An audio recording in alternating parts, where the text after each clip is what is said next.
The house was empty, but someone whispered my name. It was supposed to be a routine investigation. An abandoned house at the end of the road, an anonymous tip about a possible body. Neighbors complaining about a foul smell. Nothing unusual for someone like me, who has worked hundreds of scenes like this. But something about this house, something felt wrong from the start. As I passed through the rusty gate, a strange chill ran down my spine. The kind of feeling you learn to respect after so many years in the field. The front door was ajar. No signs of forced entry. No sound from inside. Just silence. Too much silence. With a flashlight in one hand, in my case in the other, I stepped in. The smell was awful. Rotting flesh, mold, filth. I moved carefully, scanning each corner. In the hallway, I saw drag marks. I followed them into the living room. And there it was. A body, already in an advanced state of decomposition, partially covered with a blanket. But what froze me wasn't the body. It was the voice. Someone whispered my name. Jack. My blood ran cold. I turned quickly, heart pounding. The house had been sealed. No officers had entered yet. And I was the first to step in since the call. Must be my mind, I thought. The stress, the smell, the environment. Everything affects perception. I continued working, photographing the scene, examining the position of the body, noting details. Then I heard it again. Jack, I'm here. This time, the voice came from upstairs. A low, female voice, almost familiar. I should have left. I knew that, but curiosity, or maybe duty, got the better of me. I climbed the stairs slowly, one step at a time, feeling each board creak beneath my feet. At the top, a cold breeze passed over me. All the windows were closed. One room, door slightly open. I stepped in. Empty. Just an old mirror, covered with a white sheet. I approached and removed the cloth. The reflection showed something that wasn't there. A woman standing behind me, whispering, "You left me?" I spun around. No one. That voice, it began to eat at me. It sounded like her, my wife, dead for 6 years. A car crash. I never got over it. But this was impossible. My mind was playing tricks on me. I returned to the living room to finish examining the body. That's when I saw the note. It was under the blanket, partially stained with dried blood. I picked it up with tweezers and read. He knows. He's listening. Jack, run. My hands trembled. I didn't know who wrote it. The handwriting looked, again, familiar, but it couldn't be. I sent the coordinates to the team, requested backup, though I had no concrete reason. I just couldn't stay there alone anymore. Minutes later, while waiting in the car, watching the house through the rearview mirror, I saw it. The curtain on the second floor moved. Someone was watching me, a woman with sunken eyes and pale skin. When I turned to look directly, no one was there. The forensics were completed. The victim was a man, missing for 3 weeks. Cause of death, poisoning. The strangest part? In his pocket, a photo. I was in it. An old photo from my academy days. I had never seen that man before. Or had I forgotten? I never went back to that house. But sometimes I still hear the voice. Jack, I'm here.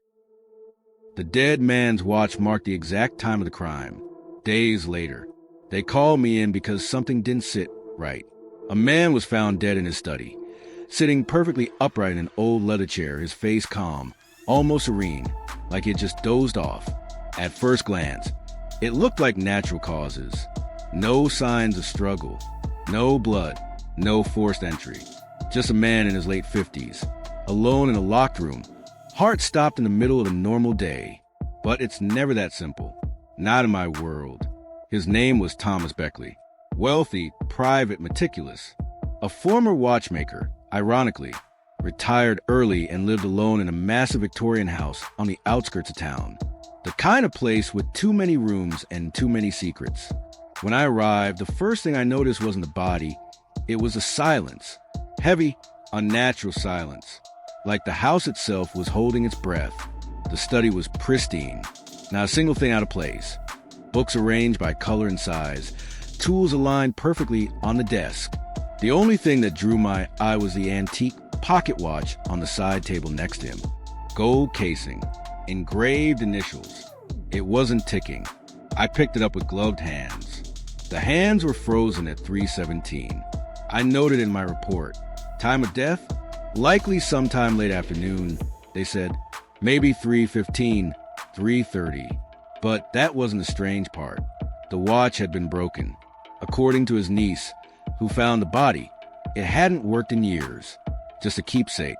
But now, suddenly, it had stopped again, this time at what looked like the exact time of his death. I sent the watch for analysis, but something kept bothering me. The coroner's report came back the next day. Cause of death, heart failure. No foul play. Case closed. Except it wasn't. 3 days after the body was discovered, I got a call from evidence lockup. Jack, the officer said, his voice a mix of nerves and confusion. You need to see this. I drove back, expecting nothing. But when they handed me the watch again, I froze. It was ticking, and it was now stuck again at exactly 3:17. I asked when it started ticking. He said no one touched it. It had just started on its own. They'd left it in the evidence room, untouched, and sometime during the night, the gears began to move again. It ticked precisely 48 hours, and then stopped. Same time, same second, 3:17. Something wasn't right. I went back to the house. I walked to the study again, this time slower, letting my instincts take over. There's a feeling crime scenes give off when there's more than what you can see. A tension, like standing too close to a live wire. I checked the floorboards near the desk. They creaked slightly. I pried one up. Beneath it was a hidden compartment lined with velvet and empty, recently disturbed. Someone had taken something. I questioned the niece again. At first, she denied everything, but her eyes gave her away. Eventually, she broke. She found a sealed letter inside the floor. It was addressed to her, with instructions never open it unless something happened. She read it and destroyed it. The letter revealed that Thomas had been part of something in his youth. Something dark, a secret he couldn't shake. The watch wasn't just a family heirloom, it was a timer, a failsafe, according to him. If he ever died suddenly and the watch moved on its own, it meant someone had silenced him. That's when I realized what I was dealing with wasn't just a death. It was a message, a final scream through time. I had the body exhumed. A second autopsy under my direct supervision. That's when we found it. Traces of a rare cardiac toxin, nearly untraceable, mimicking heart failure. Whoever did this had planned it perfectly. No evidence, no motive, no fingerprints, except the watch. The killer had slipped. They assumed it was broken. They didn't know the mechanism was designed by Thomas himself, set to trigger based on body temperature. Once it cooled completely, it would activate a delayed spring and tick until it stopped again, precisely when the poison took hold. It was his final invention, a posthumous clue. We never found a killer, but we knew he or she was close. Too close. The niece disappeared 2 months later. Vanished. No note, no trace. And the watch? It sits on my shelf now, still frozen at 3:17. Sometimes, late at night, I think I hear it ticking, but when I turn to look, it's always silent. The victim had written the killer's name in her own blood. I've seen death in many forms, silent, messy, quick, agonizing. But nothing prepared me for the scene I walked into that cold Tuesday night. The address was a modest house at the end of a quiet cul-de-sac. The kind of place where neighbors still wave at each other and leave their doors unlocked. But when I stepped through that front door, I knew I had entered something else entirely. A personal hell, crafted carefully, violently. The living room was still, too still. The air held a silence, so thick it felt like it was pressing against my ears. The scent of iron was unmistakable, blood, and there was a lot of it. The victim, a woman in her early 30s named Emily Clark, was sprawled across the tiled kitchen floor, her expression frozen in terror, mouth slightly open, eyes wide and glassy. But what chilled me more than her lifeless body was what was beside it. Written across the floor, in shaky, trembling letters, was a name. Just one name, written in deep red. Fresh. Lucas. She had used her own blood, no doubt about it. The path of the smear showed a desperate drag from the gaping wound on her abdomen. Her nails were broken. Fingertips shredded from scraping the cold tile, tried to form each letter before her strength failed. I crouched there for what felt like an eternity, staring at it. That name wasn't just a clue. It was a final scream, a dying message. We dusted every inch of the kitchen. There were signs of struggle, a shattered plate, a chair knocked over, but no fingerprints, no forced entry. Whoever did this, she knew him. That was the first thing I was sure of. The second thing, this was personal, deeply personal. I interviewed her neighbors. One mentioned hearing Ray's voices the night before, but thought it was a TV. Another said Emily had recently ended a relationship. A man named Lucas Bennett, a name that now haunted the floor where she died. We brought him in. He was calm, too calm, claimed they hadn't spoken in weeks, that he'd moved on. But when we told him Emily was dead, I saw it. A flicker, not grief, not shock, guilt, or fear. Still, nothing tied him to the scene. No weapon, no witnesses. He had an alibi, claimed he was working late. But here's where it got strange. I examined her phone. The last message she tried to send was unsent. She had typed, "He's here. If I don't make it," it ended there. The timestamp? Just 6 minutes before the 911 call came from a neighbor who heard glass shatter. And then I saw it on her fingertip, dried but visible under UV. A small cut separate from the major wound. She had started writing before she collapsed. That message, it wasn't impulsive. It was planned, intentional. Forensics later matched a partial bloody fingerprint from the letter S in Lucas to Emily. That sealed it. She named him from beyond the grave. I'll never forget the look on Lucas's face when we confronted him with that. The blood drained from his face. His breath hitched. Then came the tears, not of grief, but of panic. Because he knew, no matter how perfect his plan seemed, she found a way to fight back, to tell the truth. With her last breath, I've seen evidence. I've collected thousands of samples. But no piece of proof ever felt more powerful than that name, written in trembling strokes, in the blood of a woman who refused to die silent. Sometimes the dead don't whisper, they scream. The police found one body. I found two. It was supposed to be a straightforward scene. A quiet neighborhood, a quiet house, and a not-so-quiet tragedy. A woman in her late 30s had been reported missing, and a neighbor's call about a foul smell led us straight to her home. The local police had already breached the door before I got there. They told me, "We've got a body. Looks like an overdose." The moment I stepped inside, something felt wrong.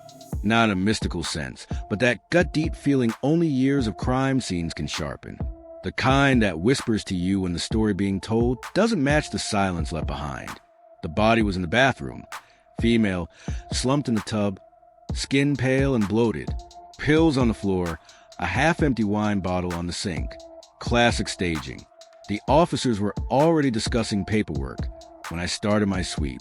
But here's the thing. You don't spend nearly 2 decades in forensics without learning to listen to the environment, to the house itself. And this house was whispering secrets. The first red flag was the air.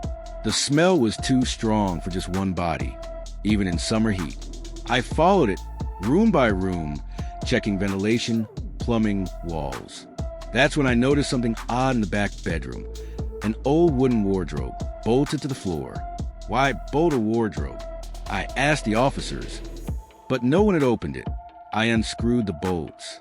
When I moved it, I felt a resistance, a metallic groan and a hollow echo beneath the floor. There it was, a false panel. Old boards, not quite matching the rest of the floor. Hidden storage maybe? A panic room? I pried it open, and that's when I saw her. A second body. Smaller. Curled in fetal position. A child. No one had known she was missing. No school report, no family alert. A ghost in life, and nearly a ghost in death. I called for backup immediately, and suddenly, everything changed. The scene we thought we had, an isolated overdose, was now a double homicide. The woman in the tub hadn't overdosed. Toxicology would later show no lethal levels of anything. The pills? Just vitamins. The wine? Untouched. Someone wanted us to think she'd taken her own life. Someone who knew how to stage a scene just well enough to fool a rookie. But they hadn't counted on the smell, or the heat, or the fact that dead silence has a weight of its own. Forensics revealed that the child had been dead for longer, days longer. Ligature marks on the wrists, duct tape, starvation. The mother? She died trying to keep her daughter's secret safe, maybe protecting someone, maybe hiding from someone. A search of the woman's phone revealed deleted texts, half-written emails, and a chilling voice message she never sent. One where she whispered, "I don't know how much longer we can hide. He's getting closer." We never found him. To this day, it still eats at me. How easy it would have been to close the case after the first body. How close we were to missing the second. The girl had a name. Her life mattered. And for a brief moment, she was almost forgotten beneath the floorboards. But I found her, and that matters more than anything. The blood led to the mirror, and the reflection did not match the room. I remember the call vividly. It came in just after midnight. A high-profile residence, upper-middle-class neighborhood. No prior reports of domestic issues. The kind of place where curtains are always perfect, lawns are always trimmed, and skeletons, if they exist, are usually buried very deep. But that night, something darker had clawed its way to the surface. The report was vague. A neighbor had heard screaming, then silence. When officers arrived, the house was quiet. Too quiet.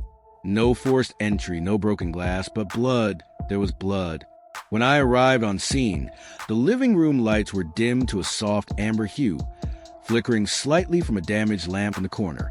A trail of blood, thick, congealing, started at the foot of the stairs and led us down a narrow hallway. The kind of trail you follow with your breath caught in your throat, knowing something is wrong but not knowing just how deep it goes. At the end of the hallway stood a single ornate mirror, large, Victorian. Its frame covered in intricate carvings of twisted vines and faces that almost seemed to move under the flashlight's beam. The blood stopped right at its base. At first glance, the room reflected in the mirror seemed identical to the one we were standing in. Same faded wallpaper, same flickering light bulb. But something was off, subtle but unmistakable. I leaned in. In the mirror, the hallway was empty. No officers. No me. Just a room, still and cold. My pulse quickened. I looked over my shoulder. The hallway behind me was exactly as it should be. Officer Ramirez standing to my right, hand on her holster, tense. I turned back to the mirror. Now there was someone else. A woman, pale, blood trailing from her forehead, standing just behind my reflection. But in the real hallway, no one. I spun around. Empty. Ramirez looked at me like I'd seen a ghost. Maybe I had, but protocol kicked in. I tapped the mirror's frame, trying to determine if it was a hidden panel or some sort of two-way glass. But it was solid, ice cold. The blood wasn't just pooled at its base anymore. Now it smeared inside the mirror on the other side of glass, as if someone had run their hands across in a panic. I instructed the team to search behind the wall. A hidden passage, perhaps? We scanned for hollows. Nothing. The mirror, though, was bolted, no fused, into the wall, like it had grown there. Then I noticed something else. A faint ticking. Not mechanical, almost like breathing. Slow, rhythmic, from the mirror. I couldn't explain why, but I felt watched. Ramirez stepped back. "Sir, you're not going to believe this." She held up her phone. She'd taken a photo of the mirror. In the picture, I wasn't there. The hallway, the mirror, all as we saw it. Except my reflection was gone. Instead, in my place, stood the woman again, eyes wide, mouth open in a silent scream, blood across her neck. And something else. Behind her, a figure wearing my uniform. We evacuated the house that night. No body was ever found. No sign of the woman. The mirror was removed under my order and placed into evidence storage. but within 48 hours, it shattered on its own. The room it had come from was ice cold for days, according to building staff. Several officers refused to return. To this day, I can't explain it. No fingerprints, no logical trail, just a trail of blood to mirror that lied and a reflection that wasn't mine. Whatever that was, it didn't belong to our world. And somehow, for just a moment, it showed me that it was watching. Maybe it still is. She confessed to the crime before it even happened. I've seen a lot of my years as a forensic investigator. Lies, cover-ups, last-minute confessions. But nothing ever came close to what happened in the case of Camila Rivas, the woman who confessed to a murder days before it even occurred. It started as a routine missing person case. A man named Rafael Sanz, 42 years old, professor, last seen leaving the university at 6 p.m. No signs of struggle, no forced entry at his apartment, nothing that screamed crime. The guy just vanished. Camila, his girlfriend, reported him missing after 2 days. Visibly distressed, cooperative, but something about her didn't sit right with me. It wasn't the usual panic you'd expect. It was more like dread. 2 days later, something strange happened. While sorting through Raphael's voicemail backups, our tech team flagged not audio file. Not from Raphael. It had been sent to his email, automatically uploaded from the cloud.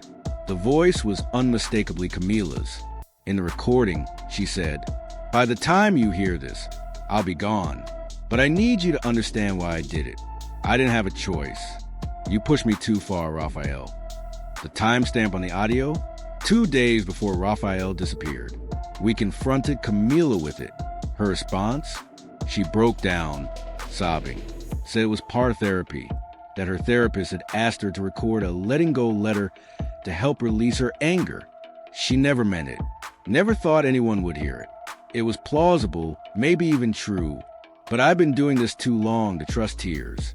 A week passed. No body, no signs, until a jogger found something in the woods.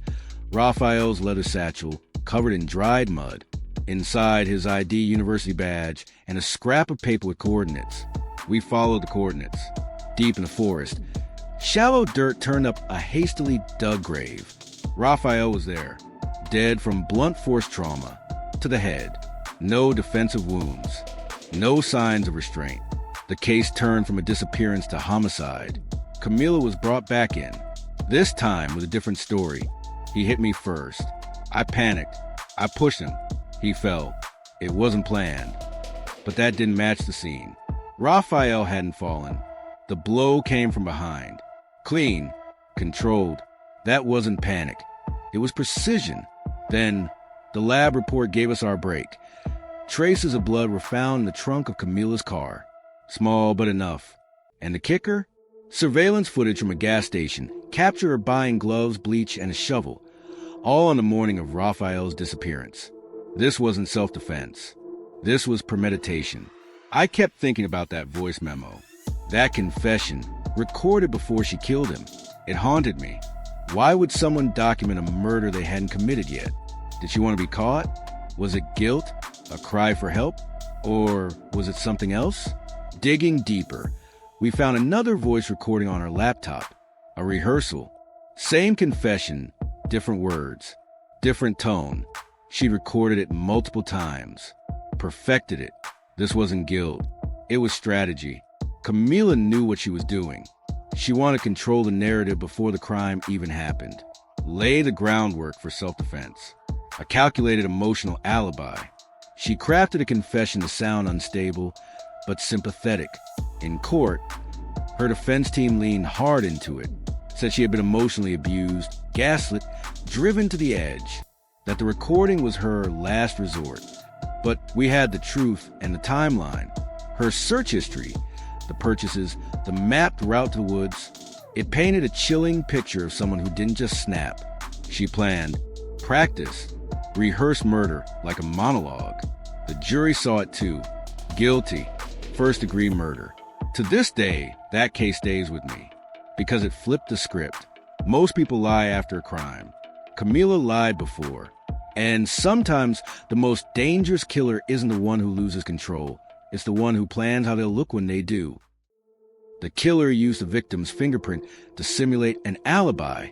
I've seen a lot of clever criminals in my career. People who clean a crime scene so well it looks untouched. People who lie so convincingly, even their own families believe them. But nothing quite prepared me for the day I came across a murder where the victim, unknowingly, gave the killer an alibi. It was a Wednesday morning when I was called to a luxury apartment downtown.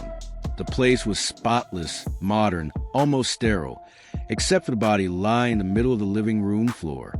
Male, early 30s, single gunshot wound to the head. No signs of struggle. No signs of forced entry. It looked clean, too clean. The victim's name was Daniel West, tech entrepreneur. According to first officers on the scene, the security system showed he had entered the building the night before at 9:13 p.m.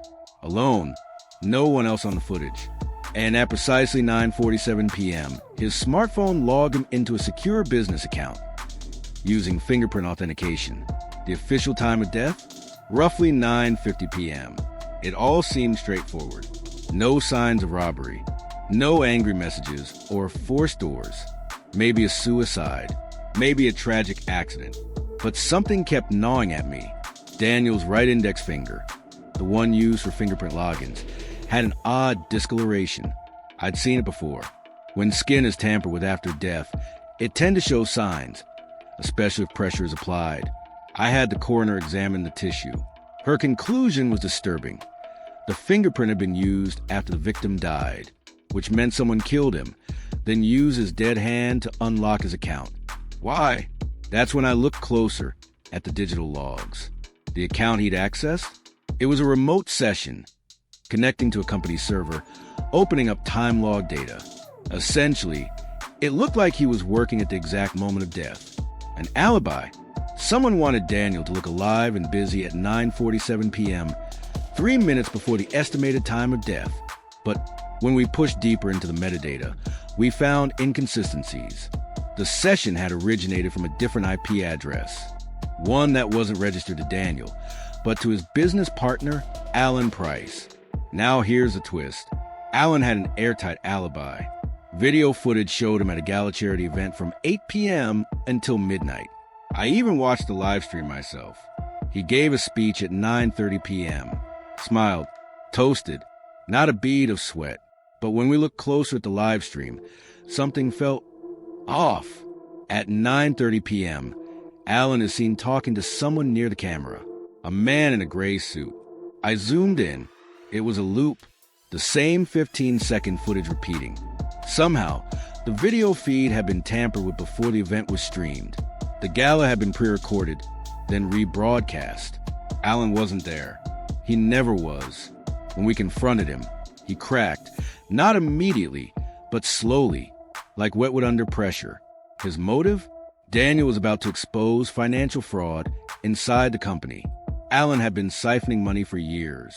If Daniel accessed the system at a certain time, it would place suspicion on him instead. A brilliant reversal of blame. The plan was cold and methodical. He broke into Daniel's place using a stolen keycard, waited, shot him quickly, silently, then used Daniel's own lifeless hand to log into the system from a remote laptop, staged to look like Daniel had done it himself. The final touch was his live appearance at the gala, a perfect digital alibi, playing on people's trust in what they see on screen. But as always, the devil is in the details. The skin discoloration, the mismatched IP, the looped video. He overlooked the smallest things, and that's all it took to unravel the entire story. I've always said, the truth doesn't stay buried forever. It just waits until someone looks close enough. The blood was dry, but the scene was set minutes before. I've seen blood in every way you can imagine, fresh, clotted, smeared, spattered, even hidden beneath layers of paint. But this case challenged every forensic instinct I had built over 18 years. I was called in on a quiet Thursday evening. The dispatcher's tone was vague, almost dismissive. Single victim, gunshot wound, possible burglary. No immediate threat. But something in the air felt wrong before I even stepped out of my car. The house was a modern 2-story in a quiet suburban neighborhood. Clean lawn, Curtains drawn. No sign of forced entry. A uniformed officer waved me in, but he avoided eye contact. That's usually the first sign that something's off, when the cops can't put words to what they're seeing. The victim was lying in the middle of the living room, a young man in his late 20s, still wearing earbuds. One bullet wound to the chest. No shell casing. No weapon in sight. I knelt beside him, noting the blood pattern. A large pool beneath his back. No drag marks. No smears. No arterial spray. Here's where it gets strange. The blood was dry. Not tacky, not halfway clotted. Dry. As in, had been there for hours dry. But the body was warm. Still had lividity setting in. Rigor mortis hadn't even fully begun. That's not just rare, it's impossible. Blood doesn't dry faster than the body cools. I asked the officer when the call came in.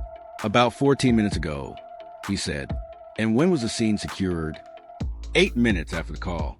Nobody's been in or out since. The victim had no ID on him, no phone nearby, and nothing in the immediate surroundings pointed to motive. But here's the kicker. The entire crime scene, from the coffee table tipped over, to the shattered glass, to the open drawer with the wallet half sticking out, looked staged, perfectly disorganized. I've seen real break-ins. They're messy, irrational. This looked like a movie set. I walked over to the shattered glass, crouched and touched it, bone dry. I asked for a thermal imaging scan of the house. If someone had exited recently, their thermal signature might still be fading. Nothing, but in the upstairs bathroom, something popped up, a towel, damp and warm, recently used. But there was no trace of a shower or bath. That meant someone had cleaned something off themselves. Probably blood. Whoever killed him was still in the house after the murder, possibly until the officers arrived. I requested the forensics team the sweep for luminol. That's when things turned. When the blue glow lit up, it didn't just show where blood had been. It revealed a second scene, a completely different location for the initial wound. Not under the body, but several feet away, near the back door. There had been an initial shooting. The victim collapsed.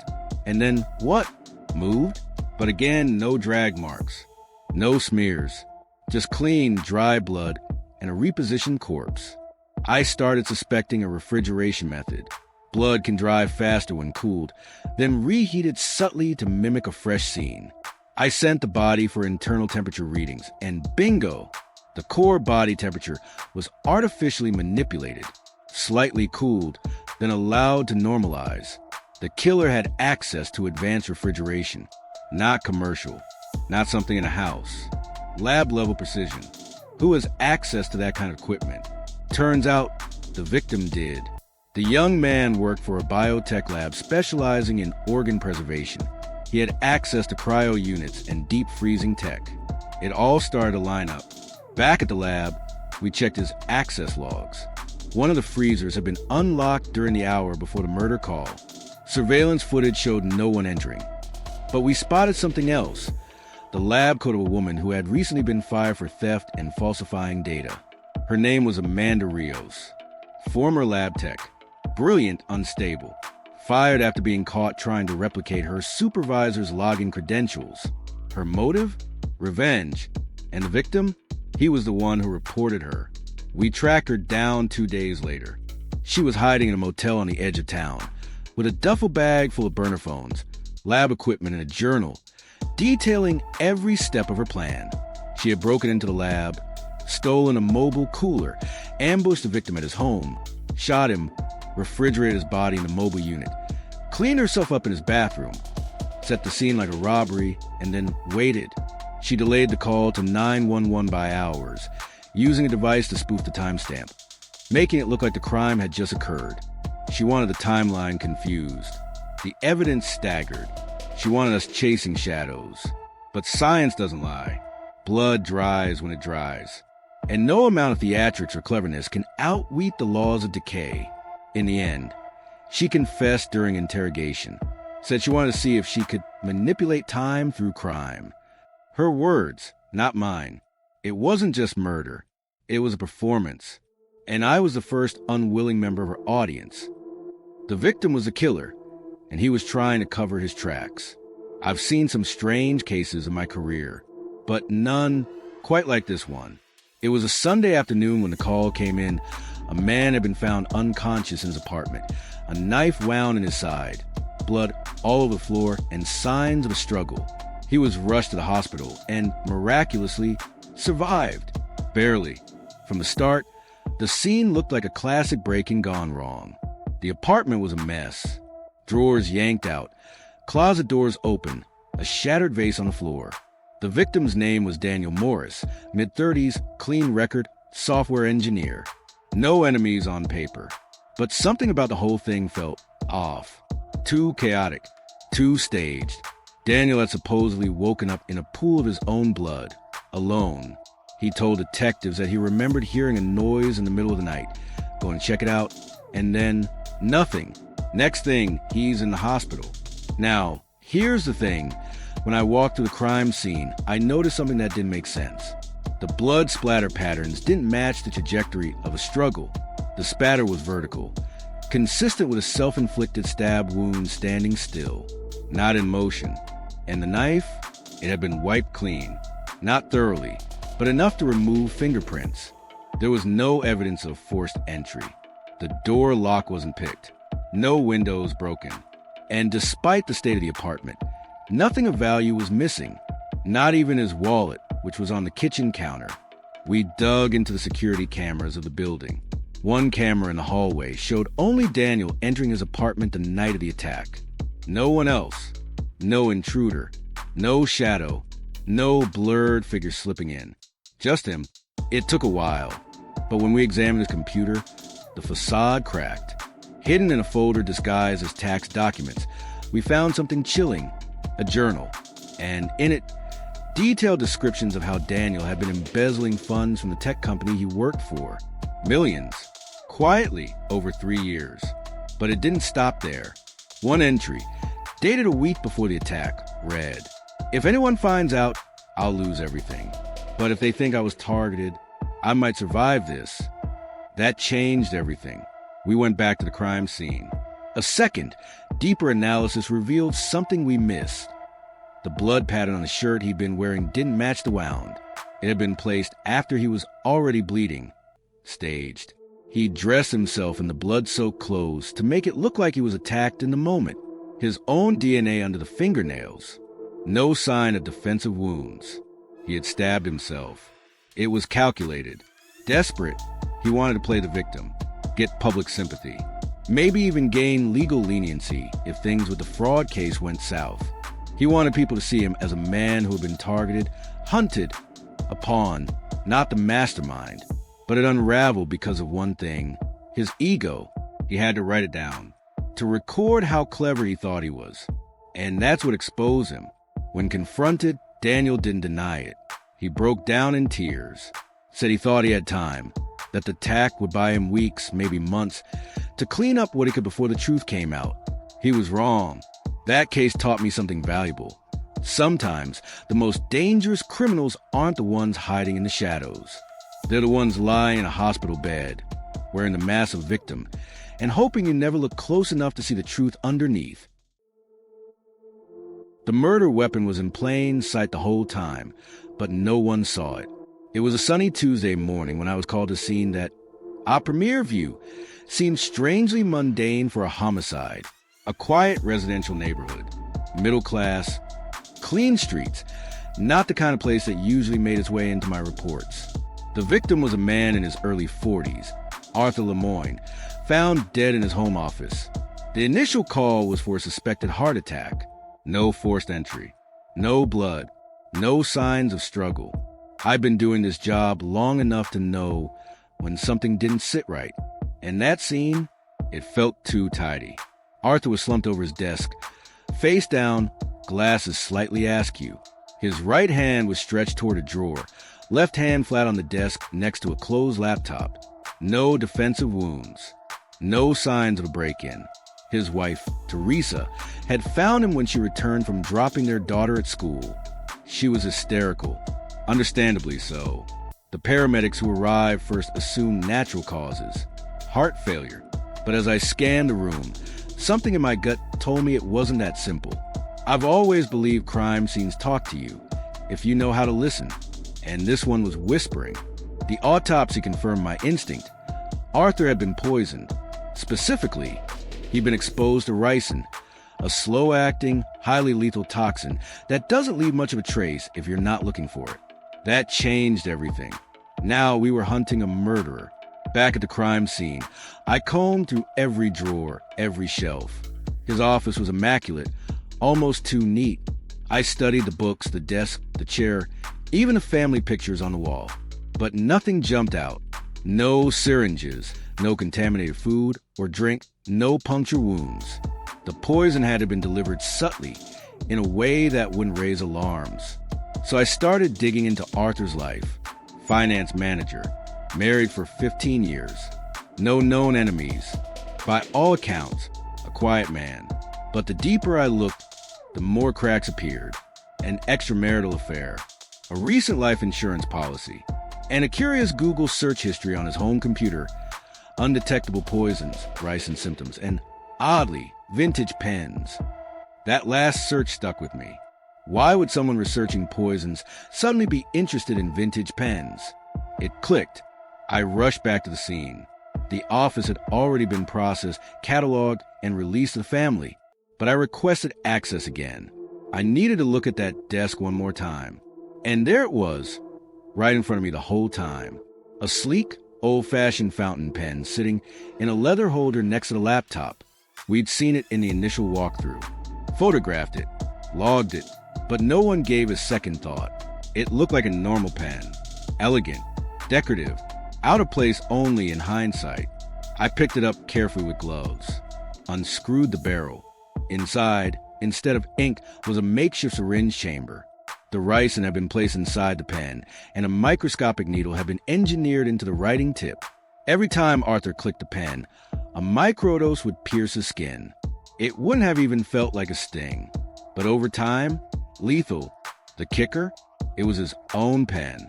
A gift, allegedly, from his wife. Teresa, when confronted, she didn't deny it for long. She confessed through tears, said she discovered the affair and planned the perfect revenge. Slow, silent, invisible. She never wanted to stab or shoot him. She wanted him to suffer, without knowing why. The pen had been on his desk for weeks, right there in plain sight, while we all looked past it, assuming it was just another office tool. It was brilliant. It was cold. And it worked. The scariest part of this job isn't the blood, the violence, or even the loss. It's how normal everything looks until you really start paying attention. A murder weapon hiding in plain sight, while everyone's eyes are trained on the obvious. Sometimes it's not what you see. It's what you don't see that gets you killed.